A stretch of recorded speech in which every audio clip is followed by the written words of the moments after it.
I should have died that night, but something wouldn't let me. It started with my baby monitor picking up voices when no one was home. Some people say technology keeps us safe. Others believe it only opens a window to things we shouldn't see.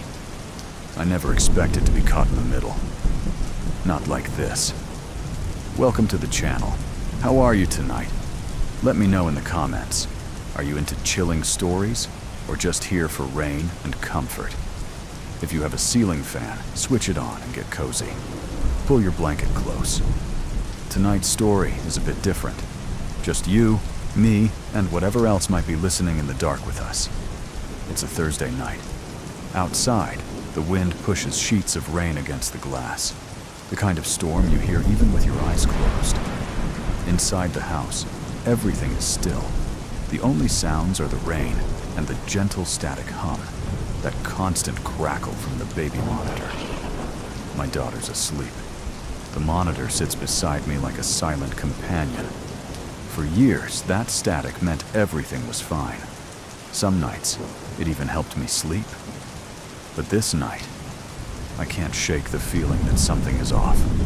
The patter of rain against the siding, the thunder rolling far away, the way the light flickers on the hallway wall. It's all strangely soothing. Or it should be. But then, beneath the noise, I catch it. A whisper. Just out of earshot, nearly swallowed by static. I freeze, straining to listen. Maybe I'm tired. Maybe I imagined it. I turn the monitor up.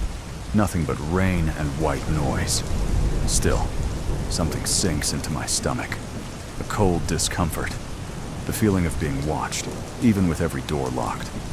I set the monitor closer. My eyes try to follow every shadow, every subtle noise. Minutes crawl by. The rain is relentless. My daughter shifts in her crib and the monitor crackles louder. Nothing unusual. Not yet. But then I heard it again. Clearer this time. A 2-second pause fills the air. Not a child's voice. Not mine. Just a whisper, drawn out as if hissing from the rain itself. He's here. The air in the room feels tighter. I grip the monitor, knuckles white. I want to believe it's feedback, a neighbor's television, something with a logical explanation. But logic can't explain why I suddenly can't look away from the doorway. And that's when I hear footsteps. Slow, dragging, measured. But no one is supposed to be home. Thunder rattles the glass. The house goes almost unbearably quiet. Has anything like this ever happened to you? Let me know below. You know, after 3 nights without sleep, your mind plays tricks. But the things happening in this house weren't just tricks. At least, they never felt that way. I started noting the time of every strange event. Midnight knocks, lullabies from empty rooms, the baby monitor quietly flashing its red warning light, though my daughter slept on, never waking. The air was changing too, heavier, sharper. Every time I stepped into the nursery, I could smell that tang, like copper, wet stone, and something old. Once I found the window covered in foggy handprints, as if someone had pressed their palms there from outside. But we live on the 2nd floor. I tried to keep things normal for my daughter, but even she started acting differently. Talking in her sleep, mumbling what sounded like another language, sometimes giggling at things I couldn't see. She'd wake up in the morning with her plush rabbit facing the wall, no matter how many times I turned it around. Most nights, I locked myself on the couch, baby monitor clutched in both hands. At 3:24 a.m., I caught movement again, something just outside the tiny camera's view. A leg, maybe, or a foot disappearing behind the crib. The monitor crackled, and then all at once it shut off. No lights, just dead silence. Only the rain filled the room. I checked my phone for signal. No bars. Power was out across the house. That's when, in the faint blue glow of the emergency light, I heard footsteps upstairs. Slow, heavier than my own. I froze, every muscle locked. I heard humming, almost sweet, coming down the staircase. I grabbed the flashlight, ran up, called my daughter's name. The door to her room was wide open, swaying slightly, as if someone had just passed through. She lay in her crib, eyes glazed, but open. Not crying, not fussing, staring into the shadowed corner. I called out again, voice shaking. The humming stopped.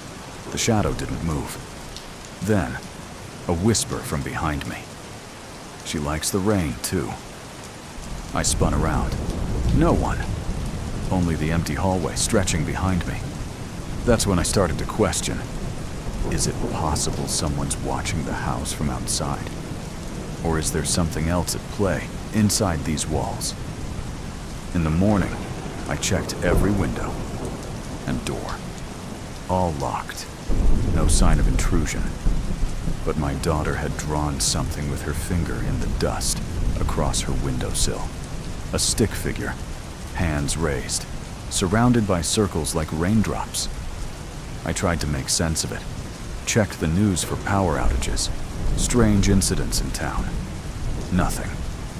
But that day, I found an email on my phone from a sender with no name or subject, just a single line. Don't let her listen.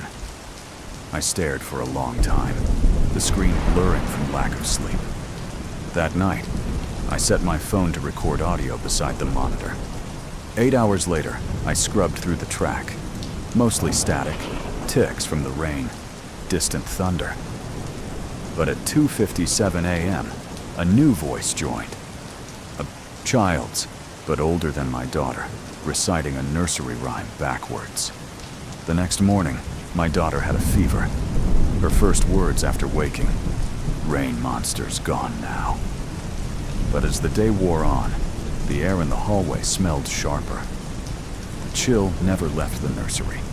Sleep deprived, doubting my own mind, I began to fear my daughter wasn't really alone at night. I tried troubleshooting everything. Swapped the monitor, checked for interference, replaced the batteries, called the manufacturer. No one could find a problem. My husband checked the wiring. The neighbors checked their devices. Nothing. But the events kept happening, always tied to the storm, always building as the rain grew stronger. Every time I thought I'd seen the last of it, another shadow, another hum, another flicker on the monitor. A new pattern emerged. The voices always came when it rained. The phenomena ceased during dry spells.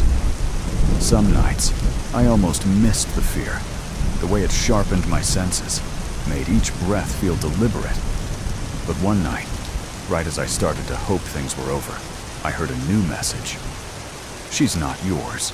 I dug into the house's past, reading old property records, news reports. Turns out, decades ago, a child went missing during a flood.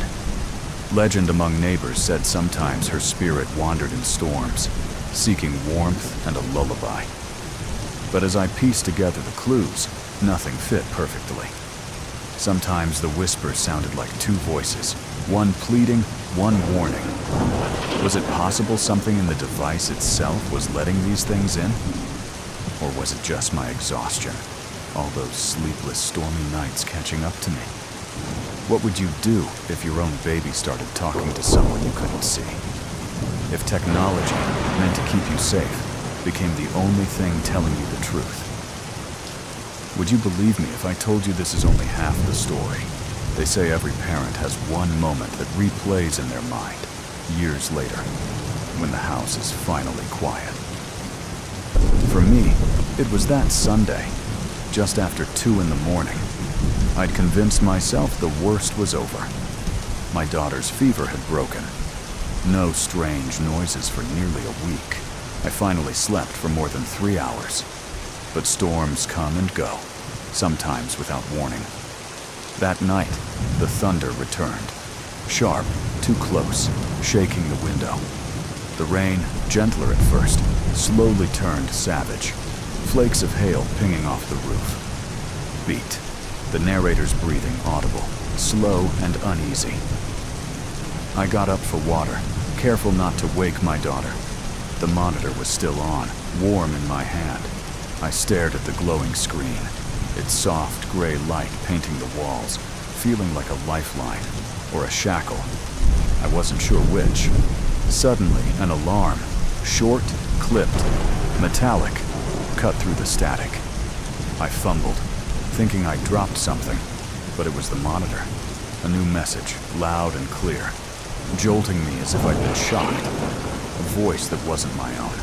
Not a child's, not my husband's, not anyone we knew. It spoke, drawn out, chilling in its clarity. I'm still here. For a moment, silence. No static, no lullaby, just the drum of my heart and the ticking, relentless, of the clock. I stared at the screen. The nursery was empty. My daughter gone. I ran through the house, calling her name. No answer. Every flash of lightning lit up empty rooms, slick shadows. Every door was still locked from the inside. Then, back in her room, I found her standing by the window, eyes wide, face calm. She turned to me and said simply, she wanted to come inside, but no one else was there. I picked her up, wrapped her in a blanket and checked everywhere. Closets, under beds, even outside. No sign of anyone. But the temperature in her room wouldn't rise. So cold I could see my breath, despite the old heater running full blast. An hour later, I returned to the monitor history and noticed a new file. It was audio only, labeled with the night's date. I played it back, pressing the volume up, bracing myself. Don't forget, I'm still here. The documentary mind tries to explain. Doubts itself I tried to rationalize. Maybe a neighbor's signal somehow. Or an old monitor glitch, a feedback loop, even a prank. But the voice had used my name, and the phrase, I'm still here. It matched the ending of a lullaby my late mother used to sing. No one else knew that. I sat gripping the monitor for hours. Sleep impossible. Every memory tumbling through my mind. What did it mean? Who or what was trying to reach us? Had the storms brought it? Or had it always been here, waiting for someone to listen? Most stories wrap up cleanly. Police show up, answers are found, everything returns to normal. But our story didn't end that night. The monitor still picks up voices. Some nights I hear the lullaby, reversed, slow, almost pleading. Some nights my daughter talks in her sleep, words I can't translate. Sometimes out the corner of my eye, I see a silhouette standing just outside the window, where the rain falls hardest. I keep the monitor near, hoping for silence, but it never comes. If you were in my shoes, would you keep listening? Or would you turn it off and try to sleep, never knowing what you'd miss? After that night, sleep felt like a stranger. By day, I tried to convince myself of reasonable answers. Faulty wiring, a neighbor's device bleeding through, dreams tangled with reality. But by night, the house made up its own rules. Every shadow stretched too long. Every sudden breeze rattled the doors. The soothing promise of rain became relentless, the sound that wouldn't let me forget. I started my investigation with the obvious. Every window locked, every closet checked, the kind of way you only do when you think you truly might find something. I reviewed the baby monitor's feed, minute by minute, sometimes until dawn. On the third night, while replaying the footage, I saw it. A faint shape flickered across the nursery wall at 1:42 a.m., gone as soon as it appeared. I zoomed in, adjusted the contrast, watched it again. Still, nothing conclusive. No face, just a presence. Dark, impossibly thin, swaying in the corner beside my daughter's crib. Security cameras showed less than nothing. Every time a strange noise echoed inside, the yard cams caught only rain and wind. No footsteps, no cars, no animals. It wasn't just the monitor anymore. I started noticing patterns elsewhere. The kitchen clock stuck at 3:03 a.m. every single night. Wet footprints appeared in the hallway, even though my daughter and I never left our rooms during the storms. One morning, I found her shoes lined up at the front door, perfectly parallel, soles muddy as if she'd been outside, though the locks hadn't moved. Once, I caught her talking quietly, head bowed, to the old heating vent near the nursery floor. I crouched, listening. Her words, "It's okay. You can come in. The rain is our friend." In the weeks that followed, I started researching, desperate for logic. A local news archive told of another family, years ago, who'd reported seeing rain children in this neighborhood. Mysterious footprints, voices and static, even lullabies at night. Their story ended with them moving away, never giving interviews again. At midnight during a particularly violent storm, my phone buzzed. No caller ID, just heavy breathing. And then, don't let her look in the window. A neighbor, once friendly, shut her door as soon as I started to ask about strange noises. But later, she slipped a note under mine. That window was covered for a reason. Whatever you do, don't let her draw the circles. I ripped down the nursery curtains. Nothing outside but the rain. Merest suggestion of a figure dissolving in the blur of wet glass. Another night, thunder boomed so close it rattled the pictures on the walls. I heard a metallic clang from the attic, sound echoed by silence, then something scratching softly, steadily above my daughter's room. I climbed up with a flashlight. The air was freezing, every breath visible in the beam's light. But the only thing there, besides dust and boxes, was an old, weathered baby monitor. Same make, same model as mine, left behind by the last tenants. It shouldn't have worked, but when I plugged it in, static erupted instantly. Through it, a lullaby. One I recognized, but not from anywhere I knew.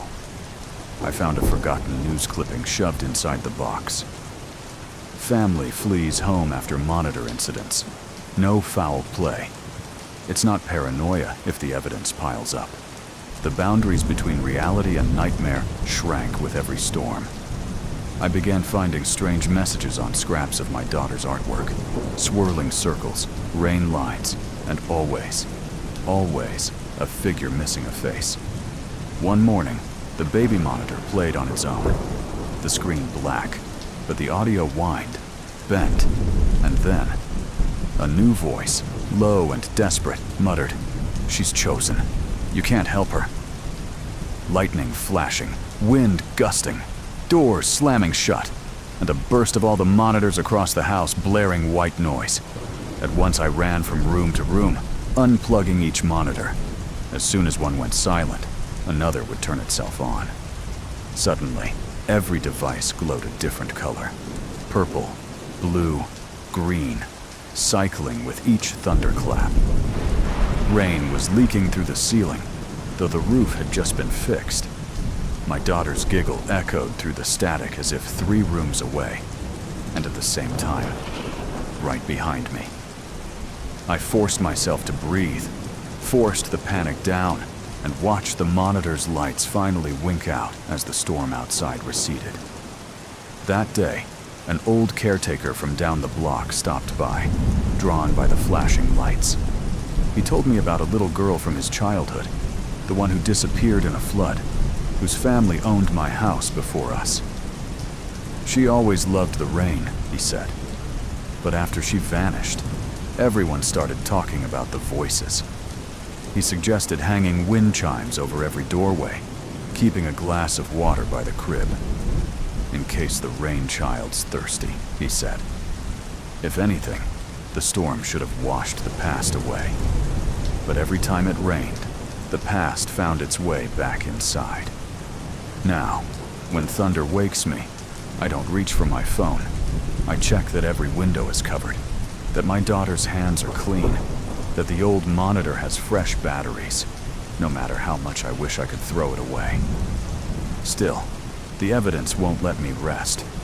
Wet footprints appear, voices return, and every lullaby on every monitor has slowly morphed into the same haunting melody. Some nights, I wonder if this is how people go missing. Not all at once, but night by night, storm by storm, drawn out into the rain by something desperate to come home.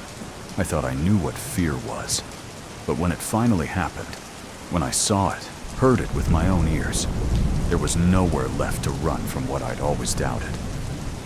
It was early, just before 4 a.m., thunder vibrating the window panes like someone knocking with desperate fists. I was too tired to be afraid, too wired to close my eyes. That's when the monitors in every room flickered on, all at once. The lullaby began again, tinny, warped, playing from each device, out of sync. I rushed to my daughter's room. She sat up in her crib, eyes not focused on me but on the far wall. Her lips moved, whispering words I couldn't hear above the sound of the monitors, the rain. Then, from the darkest corner, a shape materialized. Not a person, not a shadow, something in between. Tall, thin, its edges shifting as if it were made from the rain itself, eyes shining with a cold, blue light. For the first time, the temperature dropped so fast I saw frost bloom on the rug. My breath hung in the air in ghostly plumes. The thing reached toward the crib. My daughter recoiled, but didn't scream. And before I could think, something snapped in me. I shouted, "Stop!" The monitors all went dead. Every device in the house, phone, tablet, even the thermostat, blacked out. For a moment, nothing. No sound, but my own heart and the storm outside. Then, directly behind me, a voice clear as day, voice like water on stone. "Don't be afraid. You listen. She's safe." I spun around. No one there. The shape was gone. But in its place, a ring of water pooled on the floor, icy to the touch, radiating out from where my daughter now slept, perfectly still, curled under her blanket. I checked the monitors, replayed every second. Nothing. No shadow, no voice, just the ordinary hum of rain and white noise. Since that night, nothing has been quite the same. Rain still makes me nervous, but it's quieter now, somehow softer. My daughter rarely talks about the shape in the corner, though on stormy nights, she sleeps more soundly than ever. I have no answers. I only know what I saw and what I heard. And sometimes, when the monitors hum and the rain begins to fall, I ask myself, did it want to protect me or warn me? Was the presence in our house a guardian or something that needed saving itself? Some questions only the night can answer, and some voices, it seems, only the rain can carry. If you were in my place, would you try to forget? Or would you listen for the voices, even when there's nothing left to say? Some nights, I still reach for the monitor. Not out of habit, but because silence feels too absolute. It's as if quiet itself has become a signal, one I can't quite decode. Days pass with no incident. The house settles again under the hush of late autumn storms. But when the clouds gather and the air grows thick with the scent of rain, I find myself searching for patterns outside and in. Quick glances at dark windows, an ear always tilted toward the whisper of static. The truth is, I never got an answer. Was the presence in this house drawn to us? Or did we awaken something that had always lingered here? Sometimes I remember those final moments. The ring of water, the lullaby that mirrored one my mother used to hum, now warped, looping softly in the distance. A presence that never quite left, watching over my family with motives I'll never understand. There's a certain comfort in ambiguity, but it's a comfort lined with questions I haven't stopped asking. Sometimes the quietest nights hide the loudest secrets. We tell ourselves that storms are just weather, that technology is just wires and screens. But beneath the static, in the hum of rain against glass, some stories never truly fade. Have you ever felt watched, even when you knew you were alone? Did you ever hear a voice on a stormy night that didn't belong to anyone in your house? If you have, I want to know. Share your story below. Let's figure it out together. Was it a ghost, a demon, or something worse? Or did the rain itself decide it was time for you to listen? If tonight you hear something unusual, if the static from your own monitor lets through a lullaby or a whisper, just remember, sometimes listening is the only thing that keeps us safe. And sometimes it's the only way a secret can finally be heard. Good night, and don't forget to listen.